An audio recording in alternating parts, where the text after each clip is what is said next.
প্রতিদিনই খাওয়া দাওয়া আর প্রতিদিনই রান্না বান্না, কারণ খেতে হলে রান্না তো করতেই হবে। আসসালামু আলাইকুম, সবাই কেমন আছেন? আশা করি সবাই ভালো আছেন। আলহামদুলিল্লাহ, আমিও ভালো আছি। আর প্রতিদিনের মতো রান্নাবান্নার ভিডিও নিয়ে আসলাম, কারণ এটাই তো কাজ আমার, আর তাই রান্নাবান্নার ভিডিও নিয়ে আসতে হয়। এখানে সকালবেলা আমি নাস্তা করে বাচ্চাদের খাইয়ে দিয়ে তারপর মেয়েকে স্কুল পাঠিয়েছিলাম। এরপর আমি রান্না করব বলে মাংস ভিজিয়ে নিয়েছি, ও তার আগে নাস্তা করে ছেলেকে নিয়ে ছাদে গিয়েছিলাম। ছাদ থেকে ঘুরে আসছি, আর ঘুরে এসে ডাল বসিয়ে দিয়েছিলাম। এরপরে ভাত দুটোই বসিয়ে দিয়ে মশলাগুলো কেটে নেব। এরপর আমি বেটে মশলা দিয়ে রান্না করব। আর এখানে আমার হাজব্যান্ড হচ্ছে নিয়ে আসলো, তাল মিস্ত্রি নিয়ে আসছিল, তাই আমি একটু তাল মিস্ত্রিও খেয়ে নেব। আর আজকে এখানে গরুর মাংসের সাথে আমি ভেন্ডি ভাজবো, ডাল, ভেন্ডি ভাজা আর সেই গরুর মাংস। এরপর আমি এই পেঁয়াজ আর রসুনগুলো ভিজিয়ে রেখে ছাদে গিয়েছিলাম। যে ভিজিয়ে রেখেলে কি হয় যে চোখ জ্বালা একটু কম করবে। পেঁয়াজ কাটতে যখন আমরা যাই তখন কিছু সময় ভিজিয়ে রাখলে চোখে হয় না, পানি আসে না।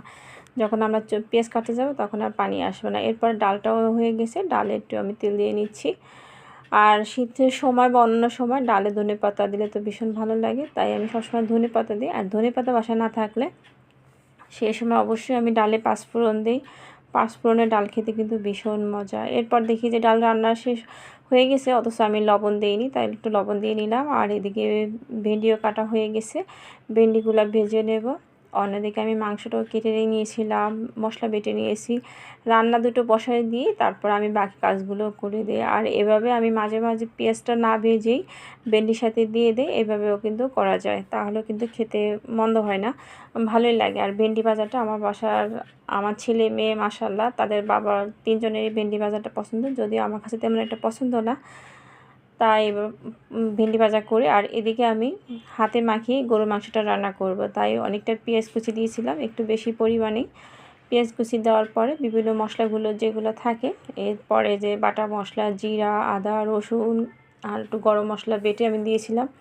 এরপর লবণ, হলুদের গুঁড়া, মরিচের গুঁড়া ভালোভাবে দিয়ে মিক্স করে নেব, ভালোভাবে মাখিয়ে নেব। যখন মাখা তখন এতটা স্যাটিসফ্যাকশন লাগে, মনে হচ্ছে যে কাঁচাই খাওয়া যায় এরকম। এরপর আমি কিছুটা গোটা মশলাও দিয়েছিলাম, ভালোভাবে মেখে নিয়ে তারপর রান্না বসিয়ে দেবো। এরপরে আমি কিছুটা তেল দিয়েছিলাম। মাখার সময় আমার বেশি ভালো লাগে, আর আমার তো হাতে মেখে যে কোনো তরকারি রান্না করতে কিন্তু ভীষণ ভালো লাগে। এরপরে আমি এটা ভালোভাবে মেখে নিচ্ছি। ভাবছিলাম যে হাঁড়িতে এইভাবে রান্না করব সময় নিয়ে, এদিকে দেখি যে অনেকটা টাইম হয়ে গেছে, হাজব্যান্ড অফিসে চলে যাবে, তাই তাড়াহুড়া করে আর হাঁড়িতে না বসিয়ে দিয়ে প্রেশার কুকারে দিয়ে দিয়েছিলাম, যে দুপুরবেলা খেতে পারবে না, সেই জন্য এবার প্রেশার কুকারে আমি দিয়ে দেব। এই যে মাখানো আমার হয়ে গেছে, ভালোভাবে মেখে নিচ্ছি। প্রেশার কুকারে দিয়ে তারপর আমি রান্না করে নিয়েছিলাম।